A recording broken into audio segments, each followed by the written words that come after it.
What's up, guys? Welcome into the Wolverine live recruiting show here exclusively on our YouTube channel. This is, of course, presented by the Wolverine.com, where you can get all your latest intel on everything Michigan recruiting for $1 for 1 month over at the Wolverine.com.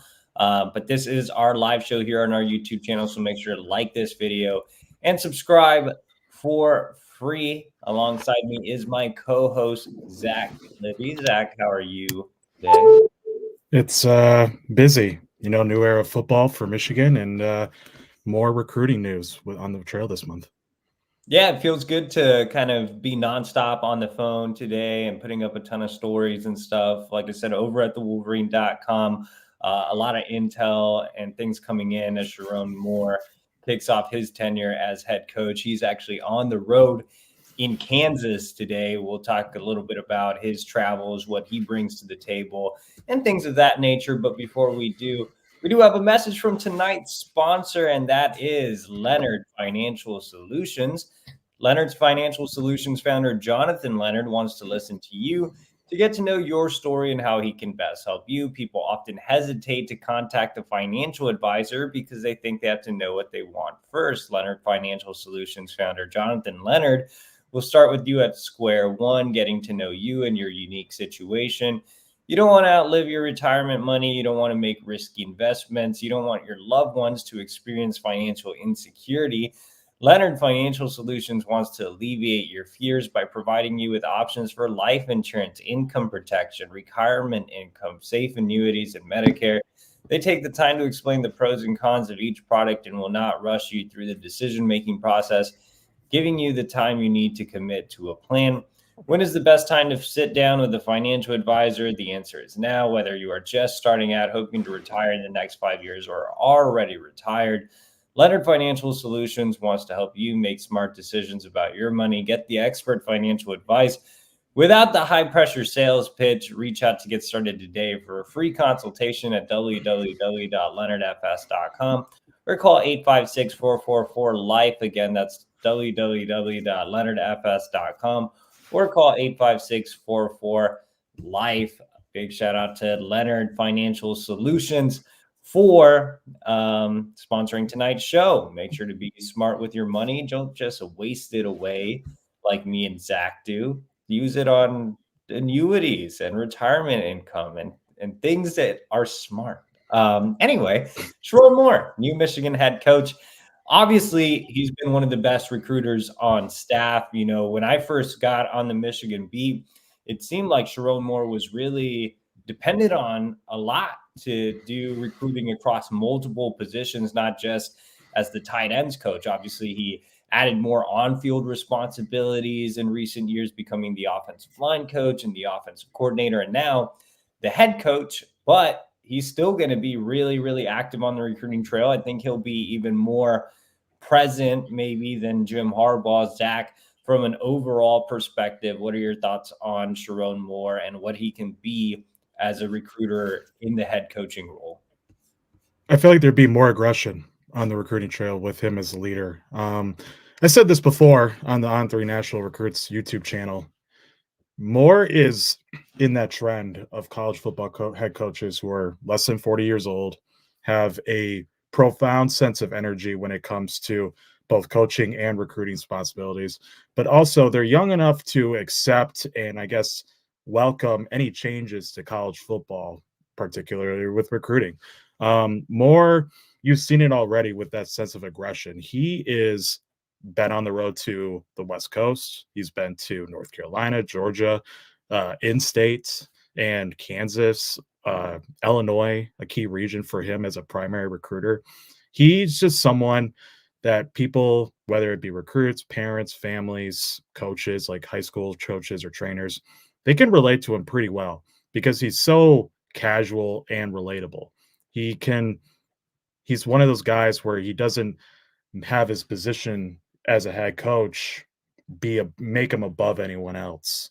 He's super polite. He can walk in any door and just be welcome and have have a sense that he belongs there. And I feel like that's what gets people further interested, as you can see with his recruiting success with offensive line these past few cycles. But I think as an overall arching standpoint, I feel like he'll just be more actively involved, especially when it gets to hitting the road. I mean, he's been on the road with, as we've read on the Wolverine with like Mike Elson and other coaches. So he's very, I think, in tune with what the recruiting with what college football recruiting is about it these days. And I feel like he's going to step up and make further changes in order to help Michigan, reach better recruiting cycles, get into that top 10, get into that top 5. He'll be able to know that what needs to be done in order for Michigan to vault itself or catapult itself to mimic recruiting success as they had with on-field success. So overall, I feel like as a recruiter, I don't see any issues with him, Sherrone Moore, in terms of just helping Michigan and for the betterment of it. Yeah, I mean, I've said it on this show before. I think Sherrone Moore can be very much like Marcus Freeman is at Notre Dame in terms of just being out there all over the place. You always see photos of Marcus Freeman on social media posing with high school coaches and recruits and, having a ton of fun on visits. And it's just really out there. Notre Dame does its best to promote Marcus Freeman.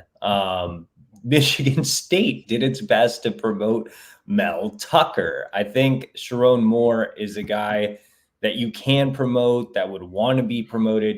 Jim Harbaugh didn't have to do that. Jim Harbaugh was Jim Harbaugh. He was a living legend, right? He got the results he needed. He didn't have to be out there as much. His resume spoke for itself. Now, Jim was very quirky and he did a great job of connecting with recruits and especially parents on visits, but he wasn't really out there being a politician in a sense. As we move into a new era of Michigan football and a new era of recruiting in general, where NIL dominates and social media dominates, I think you need a politician type like a Sherrone Moore. And I think he has the personality to do it. Like I said, he's long been considered one of the best recruiters on staff. He does personally connect well with coaches and parents and kids.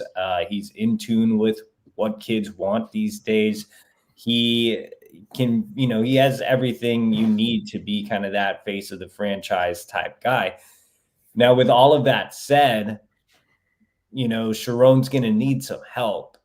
And the two things I think, that can really help him are one, the staff. Obviously, it'll be interesting to see what this staff looks like once the dust settles. It appears Jesse Minter and Jay Harbaugh are following Jim Harbaugh out to LA. Ben Herbert is gone, and that's a key weapon both on the recruiting trail and in terms of development. There's been some question marks about Mike Hart. There's been some question marks about Mike Elston, Steve Clinkscale. I think retaining guys like Clinkscale and Elston is imperative. I don't think you're really going to be able to replace a Ben Herbert, but I think if you can keep Elston and Clinkscale, that would be huge. And if you can add more elite recruiters to, positions that don't necessarily require an elite coach, like the linebacker spot or the tight end spot, if you can add elite recruiters to those positions that can help area recruit or spot recruit in other places, like Sherrone Moore did when he was the tight ends coach, or like when Chris Partridge did when he was the linebackers coach. If you can get elite recruiters at those two spots, which are both open right now with Grant Newsome moving over to the offensive line and Partridge, being let go in the middle of the season, I think that would be a big boost. And then just staff in general, like the recruiting department. We've talked about that a ton.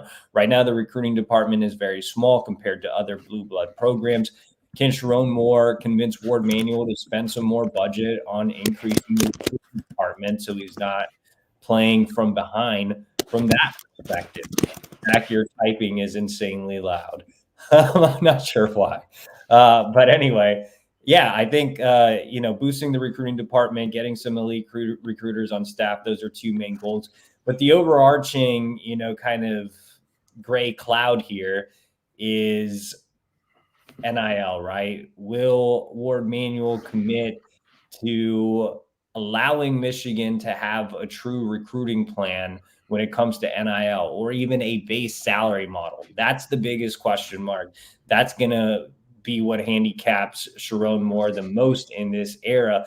And Sherrone can be an amazing recruiter as a head coach. He can be the best recruiter as a head coach in the country. But if you don't have the NIL to support him, I don't think you're going to see him reach his full potential, which is a little disheartening. Zach, any final thoughts on Sherrone Moore before we move on to our next topic? Yeah, I'll just mention one thing about NIL. You got to have leaders who are proactive in NIL. I know that's out of Moore's control, but to have the leadership back him in terms of grabbing those 5 stars or top 100 guys with market value, I feel like that will only boost what's already been pitched, and that's stability and development. Definitely. So let's move on to our next topic, and that is National Signing Day, the late period National Signing Day, which nobody seems to care about anymore, is right around the corner. National Signing Day, the regular one, is next Wednesday, and there's only one target left on the board, and that is top 100 wide receiver Gatlin Bair out of Burley, Idaho. Now, Bair has been trending to Michigan for a while, but neither Zach or myself ever made picks for Michigan. We knew he wanted to kind of wait and see until the dust settled with coaching movement. I think Dan Lanning's little video where he said he wasn't interested in Alabama and was going to stay at Oregon long term actually really helped. I think the loss of Harbaugh and the loss of Ben Herbert, the combination of those two things have really hurt Michigan. Zach, with a week to go before Bair makes his decision, it seems like Oregon is now the team to beat. I put in a prediction yesterday in favor of the Ducks. Do you agree? Yes. I just don't put in picks for other schools. That's just my thing. But I never put in a pick to begin with when others did back in late November following Bears' visit for the Ohio State game because of what he told us over the phone about how the visit went. And specifically with the meeting with former head coach Jim Harbaugh the Sunday after the Ohio State game. Bair, for people who don't know, Bair decommitted from Boise State because of a head coach being fired. And he was looking for exactly that. Just having a head coach that he knows is going to be in that program after 2 years when he's once he concludes his mission. So when he asked Jim Harbaugh on that Sunday, like, what's the future going to look like? Harbaugh was honest, as he always is, and was like, you don't know. You don't know what the future is going to look like. Who knows if he's going to be in Ann Arbor? Who knows if he's going to be in LA or anywhere in the NFL?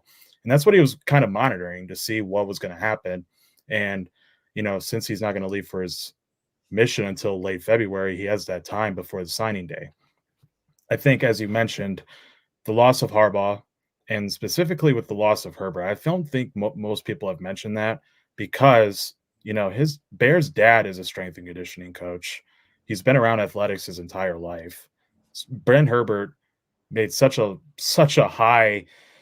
It resonated, his meetings, Ben Herbert's meetings, they resonated so well with Gatlin. The first visit that he took for an official visit, and then hearing about Herbert for several months, from Bellamy or Jay Harbaugh. You just, I feel like the people who were first in his circle when everything started, including Jay, everyone's sort of gone. And there's the on the other side of the coin with Oregon, Dan Lanning, as you mentioned, is still there. They have made such an enormous pitch and run these past couple of months for Bair.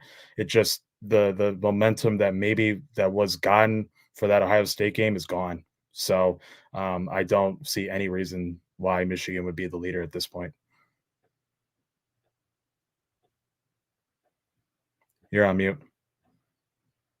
All right. Yeah, I'm not sure what happened there, or Bair just covering our faces.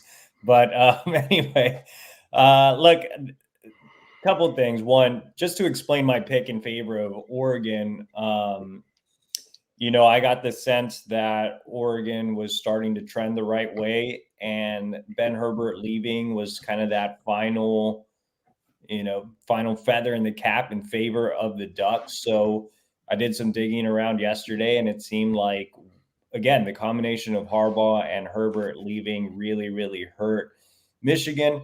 Sherrone Moore wasn't as involved with Baird throughout the process. He did become more involved as the process wore on.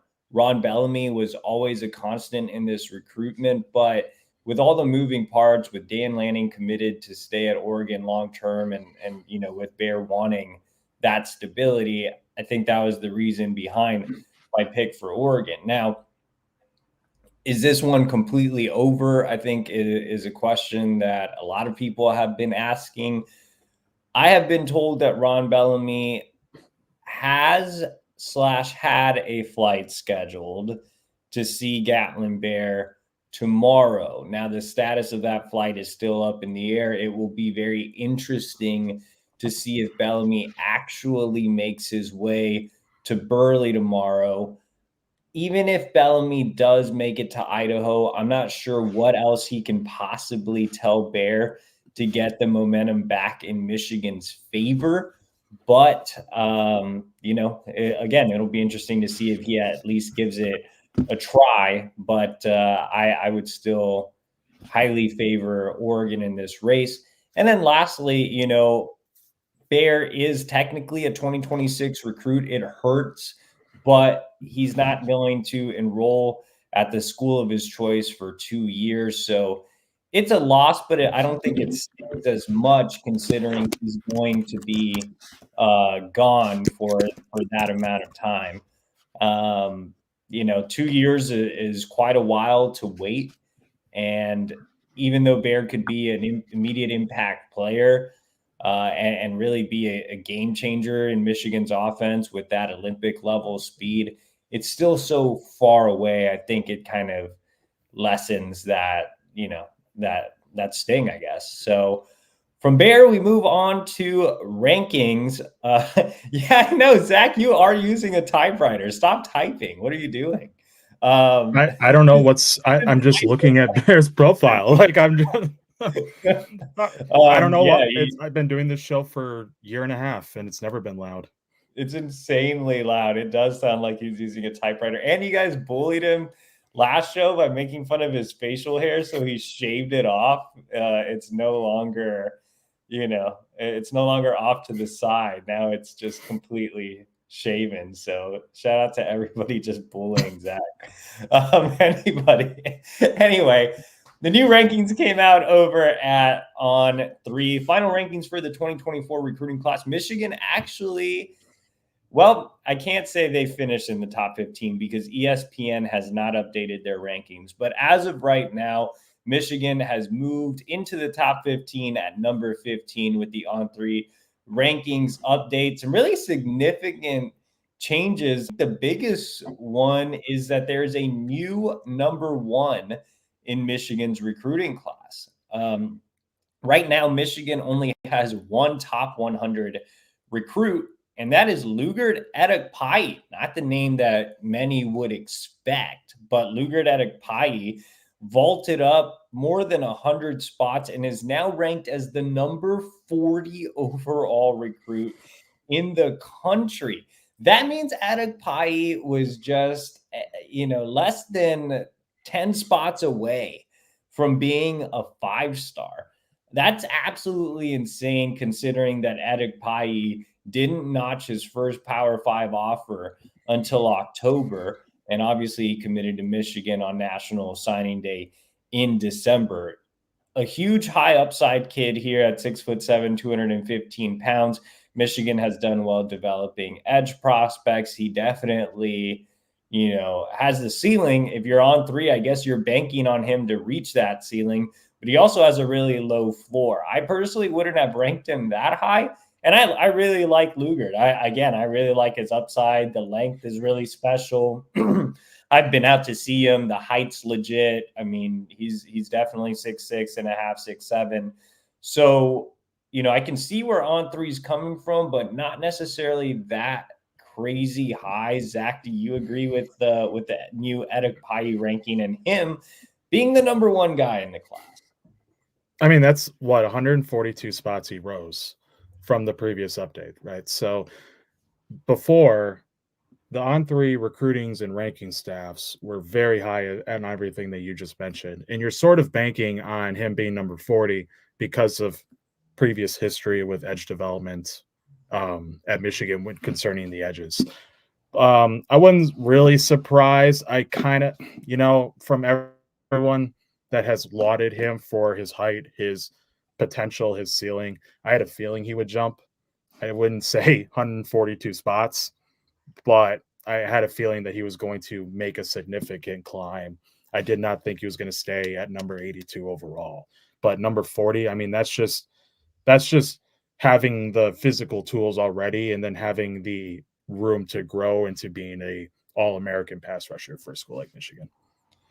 Yeah, I think you're like, I hate to say this, man, but if you're a recruiting service, right, and you bank on these high ceiling guys like Lugard and some of the others in the same mold as him, and you rank him number 40, and Lugard ends up being a first round draft pick, which he's capable of doing. He has the talent, he has the length, he has the athleticism. He's twitchy for a guy that's 6'7".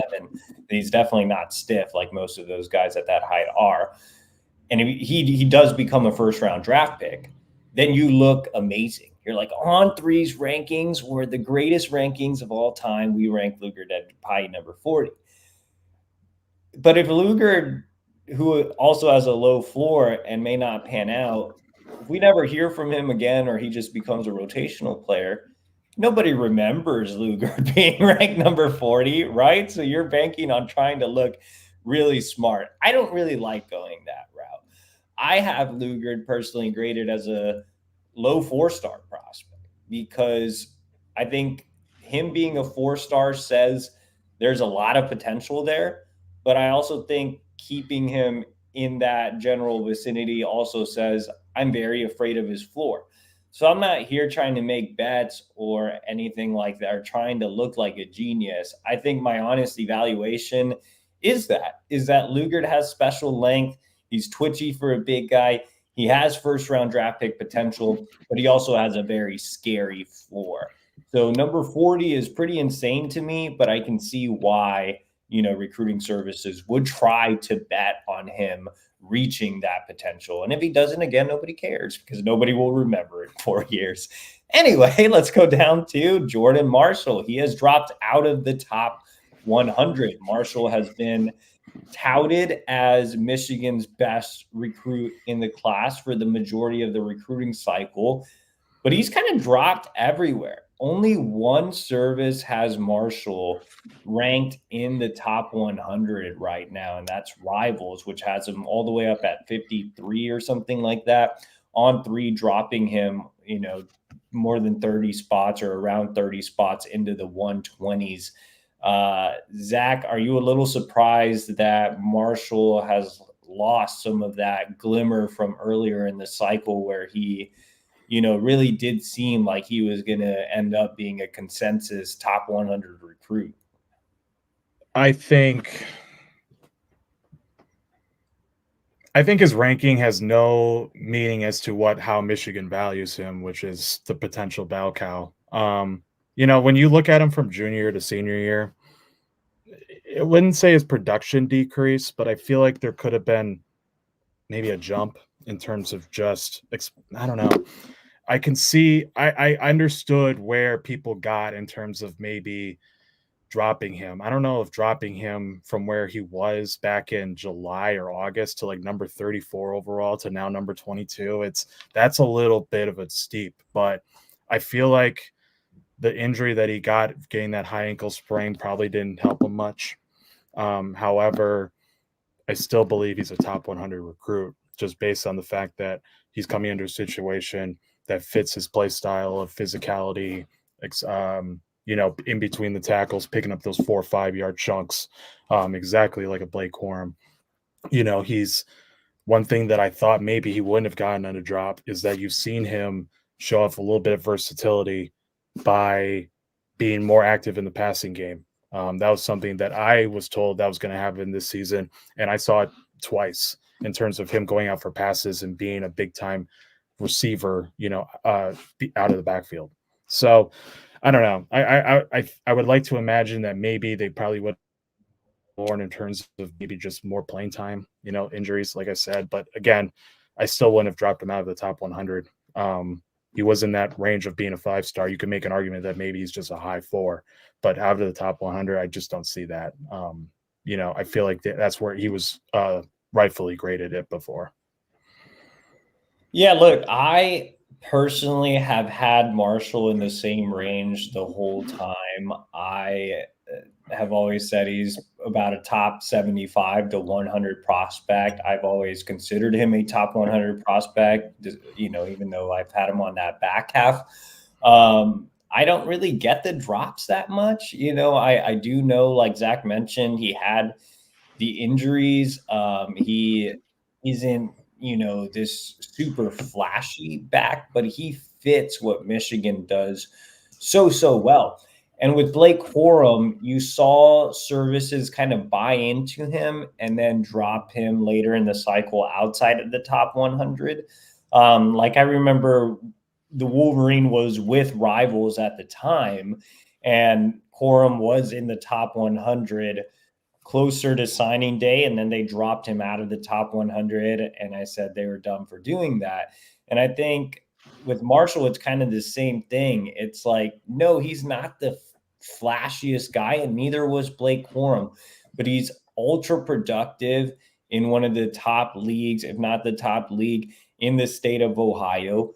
He was the Mr. Ohio this year as the top player in the state, and Ohio is one of the best football playing states in America.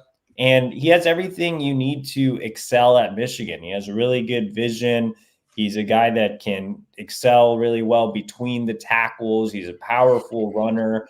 And like Zach said, he showed a little more versatility as a pass catcher. I also think he can play early because, some of the things that Zach noticed, I think, was his pass pro is very good as well, which is something younger backs struggle with.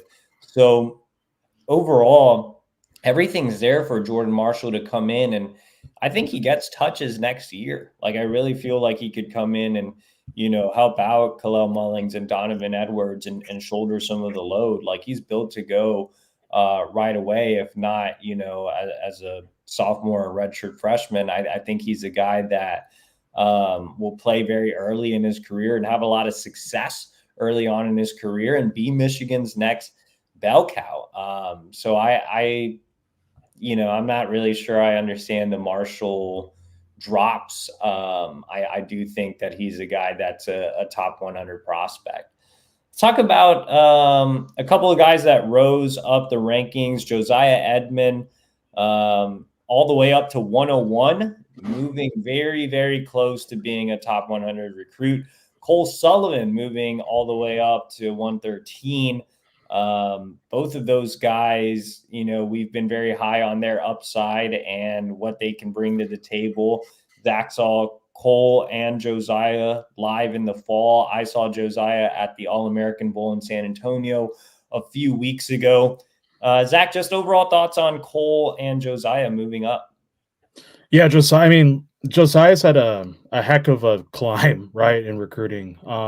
When he committed to Michigan, he was in the top 700 for the On3 industry ranking, mid 3 star. And then he got a significant boost 3 times in separate updates. So that's a 600 climb in a span of, 4 months. I think his participation in the All-American Bowl really proved for a more wider stage, like a more broader stage outside of people in Northeast Indiana, of just how athletic he is on both sides of the ball. When I saw him, he played multiple positions on all 3 facets: returner, wide out, winding back, corner, safety, you name it. he's just a dog. He brings that fiery leadership that Michigan co-defensive coordinator, defensive backs coach Steve Claysale looks for in players. He's someone with about 180, 185 pounds, so he can grow at least 15 more pounds. He has a really good frame in terms of his length. He's getting more acclimated in terms of the technical standpoint from a cornerback position, including like backpedaling or making sure the wideout doesn't go over top of him. Very good in run support, willing tackler. He has the speed to chase down carriers. And if he wants to play offense at the next level, or if that's a position that he ends up playing, it would not be a surprise to me. So, 101 from the ascension that he has had, I think it's well deserved. And then with Cole Sullivan, when I saw him, he had 15 total tackles out of the 105 total that he had this season. Not only does he have a high ceiling, as you mentioned, but he has a low floor as well. Someone that just is a vicious, feared tackler at either the mic, the will, or even can come down as an edge rusher. He about 208 right now. I know he's already early enrolled, so I assume he's getting that weight put on him, but he has a lot of versatility to play multiple positions on defense. Really good in run support in terms of just fighting off offensive linemen. His dip and his bend in terms of twisting into getting the backfield is impressive. He played a lot of wideout. He was a starter for his high school at wideout, so he can get into the secondary and be a reliable asset in pass coverage. He is getting more vocal. You can see that in his leadership, but he does lead by example. He leads by someone who knows how to do the right thing and does everything correctly on and off the field. So I think as a culture fit, Michigan got a great, great signing from Cole. As for his recruiting ranking, when I saw him, I think the first thing that I told you that he's a top 100 prospect. Being 12 spots down, that's perfectly fine. I feel like that's well deserved. What's not deserved is having other sites rank him as like a mid 3-star. I mean, he has to. I mean, that more eyes needed to have to be on him in order to see the the trajectory that Cole can have at Michigan. And being a top 150 prospect is again well deserved. Yeah, I know. I saw that Cole Sullivan was still ranked as a 3-star on 24/7, right? He's a mid 3-star there, something like that. What a bunch of buffoons. Yeah, no, I mean Cole Sullivan's a clear top 150 prospect. 24/7's blind or just lazy and didn't go see him. Zach's clips are very telling. His film speaks for itself. He's a guy that I think is a perfect fit for Michigan's defense. I think he's going to be an early impact player. He has the length to come off the edge. He's very athletic in space as well. I think he'll be more of a traditional backer, but there's a lot you can do with him. Cole Sullivan, to me, is the best defensive player in the class, followed by Josiah, who has a lot of upside as well. Michigan kind of lucked into getting Edmond last cycle. He just showed up for a camp and it kind of worked out. But he's obviously blossomed into one of the country's best corners. Josiah Edmond is now ranked ahead of Bryce West, who was obviously, the much talked about target for the majority of the cycle at the corner position, along with Aaron Scott. And I do think Edmond may end up being a better player than Bryce West. I've never been super, super high on Bryce West. I've always been more of an Aaron Scott guy.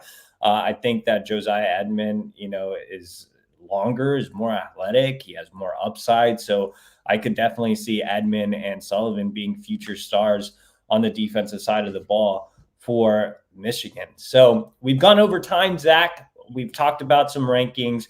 Give me one final takeaway on On3's new rankings that we didn't discuss. Luke Hamilton is severely disrespected by On3. Number 94 interior offensive lineman, number 53 in the state of Ohio, when he is the number 17 on the industry ranking. I mean, he's the reigning Division II OHSA Player of the Year, a first team All Ohio, a guy who just fits that mold of just smash style off football for Michigan. I I I I get it. People probably talked about his footwork and everything, but as he improved his passing game, he is exceptional in the run game. I don't know. I can't explain that. Number 93, number 53. I don't understand that. 53 in the state of Ohio is very low. Look, I get Ohio is a great football state, but 53 in Ohio, I mean that's pretty rough. And I'm not really a huge Luke Hamilton guy. He's one of my lower rated prospects in the class, but I don't think there are more than 50 guys ahead of him in the state of Ohio. So in the state of Ohio, so I do think that's a little rough there. My final takeaway is the rise of Dominic Nichols. Dominic Nichols has been bumped up from a 3-star back to a 4-star. He is outside of the top 100, outside of the top 300. But Dominic Nichols being a 4-star is music to my ears. I have been banging the drum for Nichols for a long time. I got a chance to see him a couple of times in person this fall and several times in person throughout his entire recruiting process. Nichols, I think, has always been one of the more undervalued prospects in this class. He has the length, he has the speed off the edge, he wreaks havoc. He was extremely productive this year, set his school records for sacks and tackles for loss, led Oakdale to a state championship. This is a guy that can be another great edge at Michigan. He has high upside. He has a higher floor than both Devin Baxter and Lugard Edekpayi. They probably have higher ceilings, but I'm still excited about what Nichols can bring to the table from a potential aspect as well. I think Nichols is going to have a tremendous career at Michigan. I think he was very deserving for this rankings bump, and I'm just glad to see it. And he's just a great kid as well, great personality, great addition to Michigan from a culture standpoint too. So, you know, if Michigan can keep Mike Elston and Dylan Roney, and if Ben Herbert's replacement can be, you know, even half as good, I think that edge room is very exciting with Dominic Nichols, Devin Baxter, and Lugard Edekpayi. All right, guys, that is it for tonight's show. For more Michigan recruiting, subscribe to thewolverine.com for just $1 for 1 month. Like this video and subscribe to our channel for free. And I will be back tomorrow to answer all of your questions. Everyone have a good night.